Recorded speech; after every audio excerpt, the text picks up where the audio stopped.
Em 2010, um homem de 50 anos se mudou para um dormitório universitário de elite em Nova York.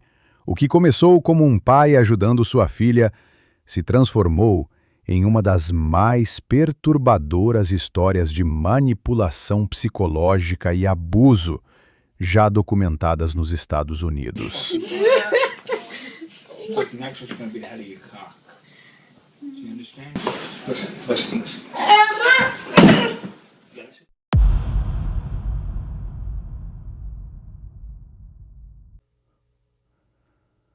O vídeo poderá mostrar alguns trechos que são perturbadores demais. Recomenda-se cautela para alguns espectadores e fica a seu critério prosseguir com o vídeo. Hoje, falaremos sobre o caso do culto da Universidade de Sarah Lawrence. Lawrence Greco, conhecido como Larry Ray, não era um criminoso comum. Nascido em 16 de novembro de 1959 no bairro de Bay Ridge, Brooklyn, ele cresceu em uma época em que aquela região nova-iorquina ainda mantinha características de vizinhança tradicional. Mas por trás da fachada de normalidade, Larry desenvolvia habilidades que mais tarde usaria para devastar vidas jovens. Um vizinho da infância de Larry, um homem idoso relutante em aparecer completamente na câmera, com a face parcialmente na sombra, conta suas memórias. Abre aspas. Larry sempre foi diferente. Não era necessariamente mau, entende? Mas ele tinha essa capacidade de convencer as pessoas de coisas que não eram verdade, mesmo quando era criança. Ele podia fazer você acreditar que o céu era verde se quisesse. Minha mãe costumava dizer que ele tinha lábia demais para o próprio bem. Fecha aspas. Os detalhes sobre a família de Larry Ray permanecem fragmentados, como se sua própria história tivesse sido cuidadosamente obscurecida por anos de mentiras e manipulação. O que sabemos é que, desde cedo, Larry demonstrava uma capacidade excepcional para ler as pessoas, identificar suas vulnerabilidades e explorá-las para seu próprio benefício. Um psicólogo forense explica e observa que predadores como Larry Ray frequentemente experimentam eventos formativos na infância que moldam sua necessidade de controle absoluto sobre outros. Embora não possamos identificar um trauma específico no caso dele, os padrões comportamentais que observamos sugerem experiências precoces que alimentaram uma sede insaciável de poder e validação. Ele frequentou o ensino médio, mas não prosseguiu para uma educação superior formal, optando por ingressar brevemente nos Fuzileiros Navais dos Estados Unidos, aos 19 anos, de onde foi dispensado por motivos não especificados. Ray se casou com Teresa Ray em 1988, em uma cerimônia que contou com a presença de Salvatore Sally Dogs Lombardi, um capo da família genovense. Não há informações disponíveis sobre como exatamente eles se conheceram ou detalhes adicionais sobre o início do relacionamento. Quanto às filhas, Larry Ray tem duas filhas com Teresa, Talia Ray e Eva Ray. Eventos traumáticos moldaram sua vida adulta precoce. Larry alegava ter sofrido abusos e traições, incluindo uma suposta tentativa de envenenamento por figuras poderosas como o ex-comissário de polícia de Nova York, Bernie Kerik, em meio a escândalos políticos nos anos 2000. Essas alegações, verdadeiras ou fabricadas, tornaram-se parte de sua narrativa pessoal, usada para manipular outros. O início da jornada de Larry no mundo do crime remonta aos anos 1990, quando ele se envolveu em esquemas financeiros fraudulentos no mercado de ações e seguros. Ele atuou como informante do FBI em investigações sobre a máfia, mas acabou condenado em 2000 por fraude em títulos, cumprindo pena de prisão até 2003. Após sua liberação, Larry Ray continuou a orbitar círculos de poder, associando-se a figuras como o ex-prefeito de Nova York, Rudy Giuliani. Mas sua vida desmoronou novamente com acusações de violação de liberdade condicional. A criação de suas filhas foi marcada por um divórcio conturbado e uma longa disputa pela custódia. Em 2004, Teresa pediu o divórcio, alegando que Larry a agrediu fisicamente.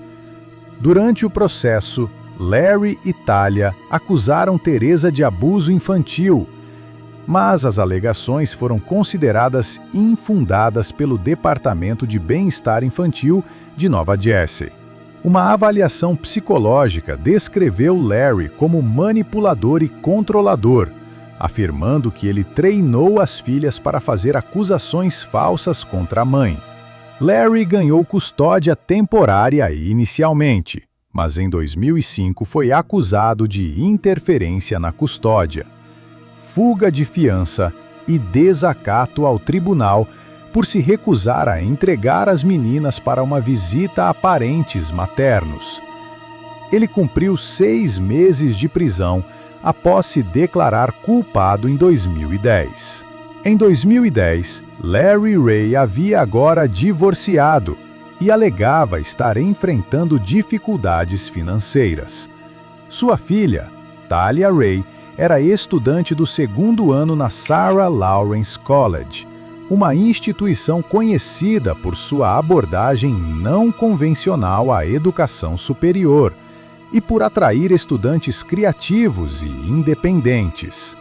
Quando Larry Ray pediu para ficar temporariamente no apartamento que Talia dividia com outros estudantes, parecia uma situação familiar normal.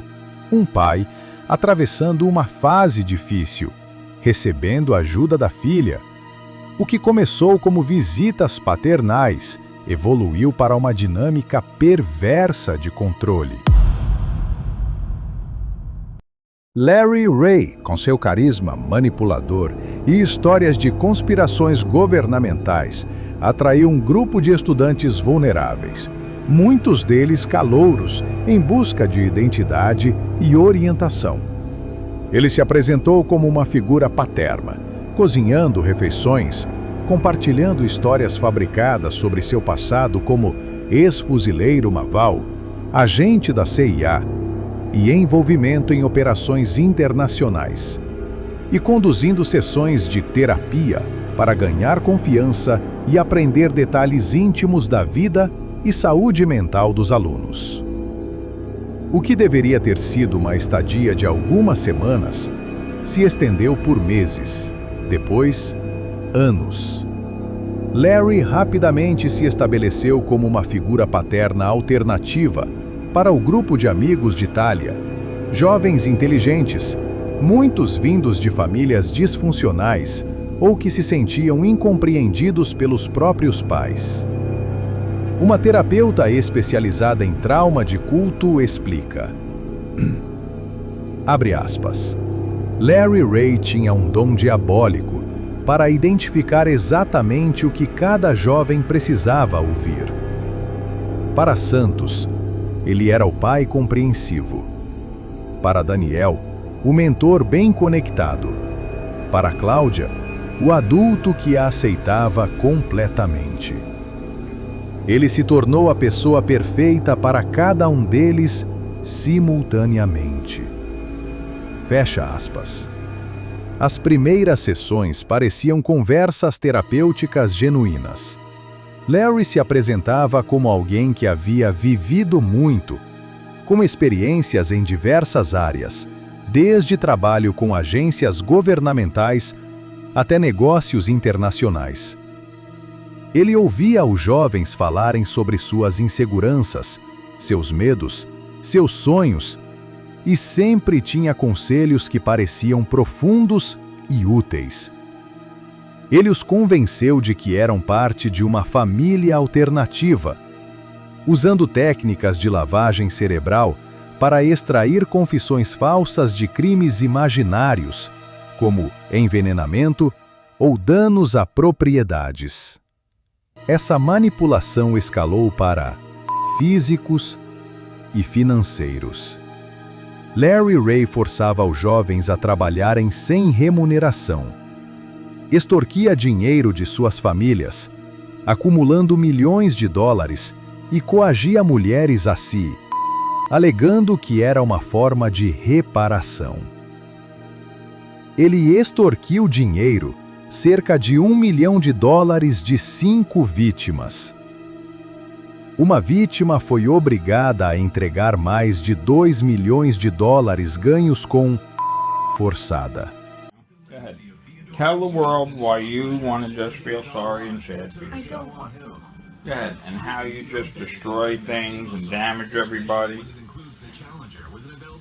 I don't want to. Now look at you crying. Why are you crying, Claudia? Why are you crying, Claudia? I don't want to. Well, you are. Why are you crying? Look. Look, there's Claudia. Say hello to all your Facebook friends. I don't want to. Don't want to what? I don't want to damage things. Well, when's the last time you damaged something?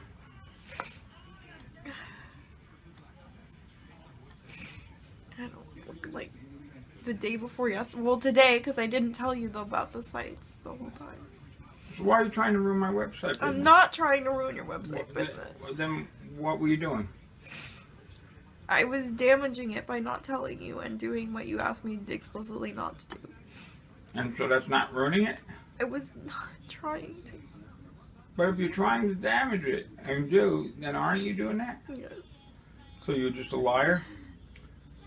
Everybody out there in Facebook land, do you know Claudia as a truthful person or a liar? Well, Claudia, what do you think? Look at you, how you feel sorry for yourself. Look, you did something wrong.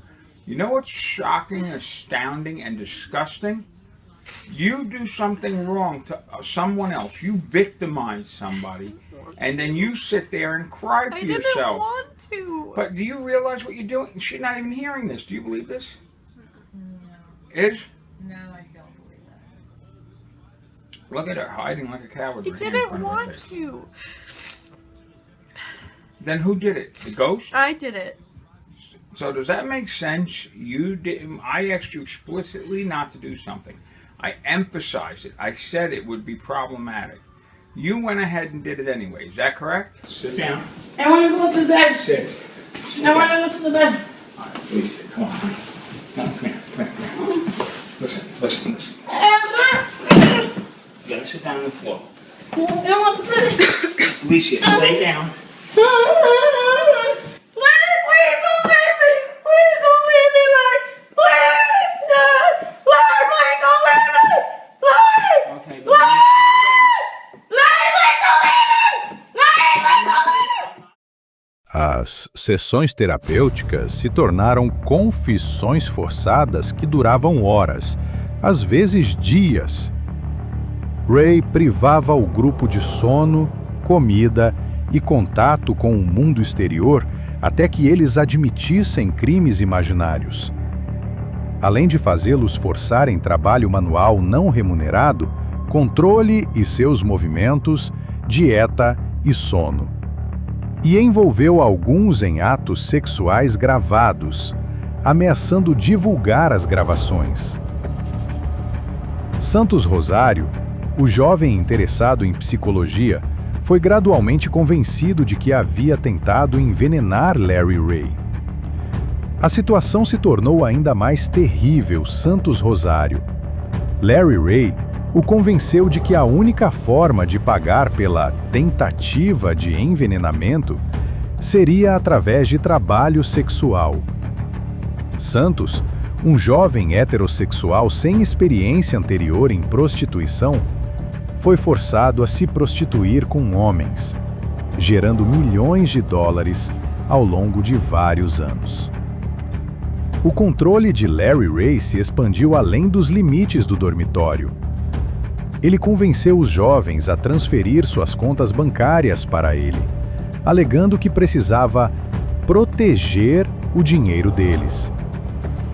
Ele os isolou de famílias e amigos antigos, criando uma nova família onde ele era o patriarca absoluto.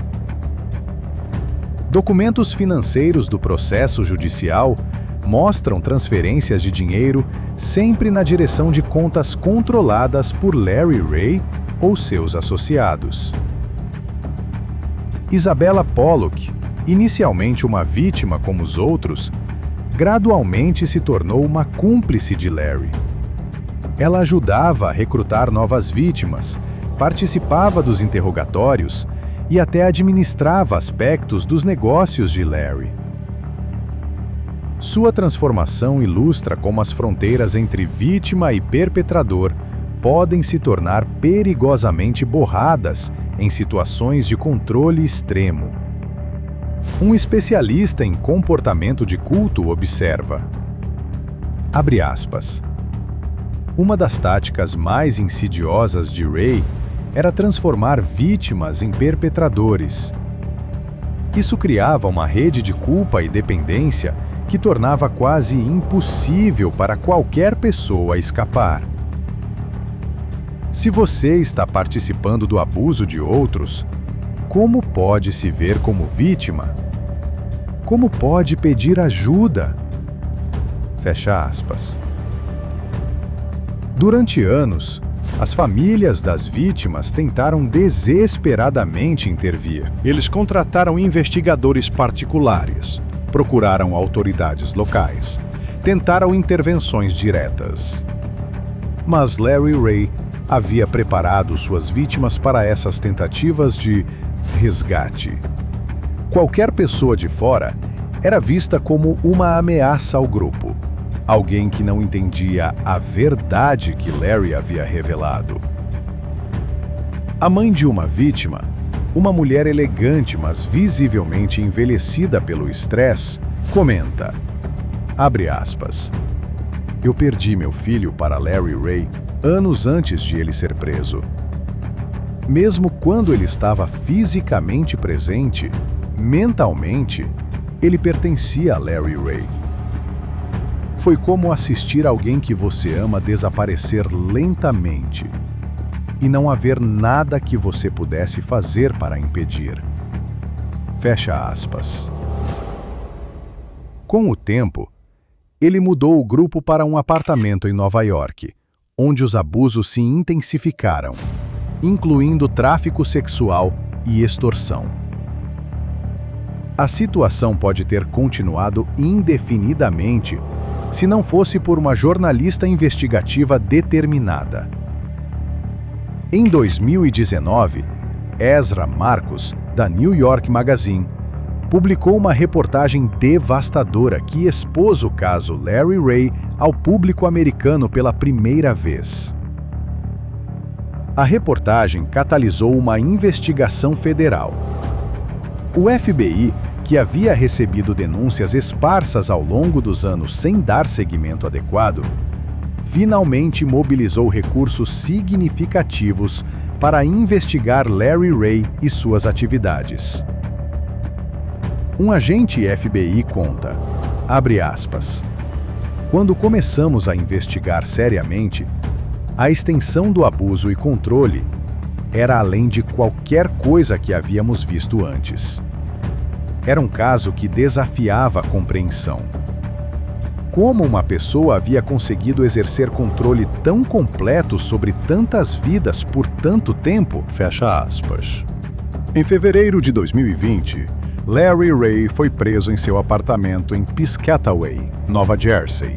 Aos 60 anos, ele finalmente enfrentaria consequências legais por uma década de terror psicológico.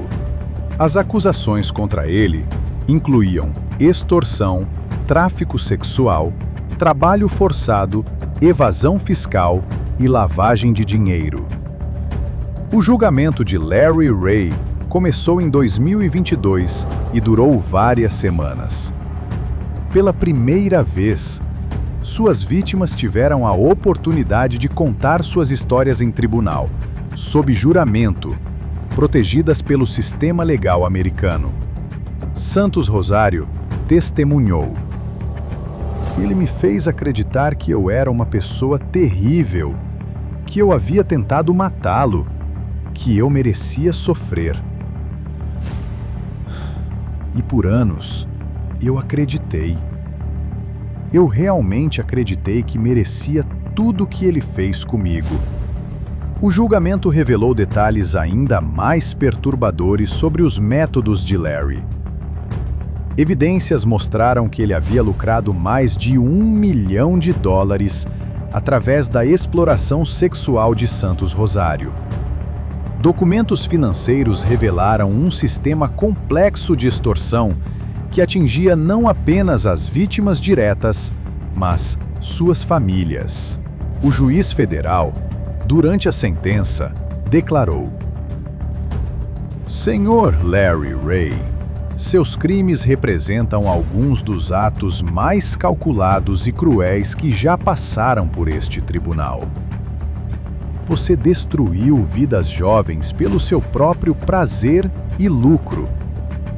Em janeiro de 2023, Larry Ray foi sentenciado a 60 anos de prisão federal. Aos 63 anos, era efetivamente uma sentença de prisão perpétua. Isabella Pollock, sua cúmplice, recebeu uma sentença menor após cooperar com as autoridades e demonstrar arrependimento genuíno. Outros estudantes que participaram de algumas ações sob sua influência, como acusações falsas ou esquemas financeiros, mas são amplamente considerados vítimas manipuladas, não cúmplices criminais formais. Apenas Isabella Pollock foi processada como co-conspiradora. A filha de Larry, Talia, foi descrita em relatos e no julgamento como uma vítima de manipulação por parte do pai, tendo sido influenciada desde jovem, mas não enfrentou acusações formais. Mas a prisão de Larry Ray não significou o fim do sofrimento para suas vítimas. A recuperação de abuso psicológico extremo é um processo que pode levar décadas. Para as famílias, o caso também aumentou a conscientização nacional sobre manipulação psicológica e controle coercitivo. Organizações que trabalham com vítimas de cultos relataram um aumento significativo em pedidos de ajuda após a publicidade do caso. Para famílias e educadores, o caso oferece lições importantes sobre sinais de alerta. Isolamento súbito de família e amigos, mudanças dramáticas de personalidade, transferências financeiras inexplicadas e defesa extrema de uma figura de autoridade são todos sinais que merecem atenção. Documentários como a série A Juventude Perdida de 2023 e o filme Lifetime: Devil on Campus de 2024 mantêm o caso em evidência, destacando a resiliência das vítimas e os perigos do abuso psicológico em ambientes acadêmicos.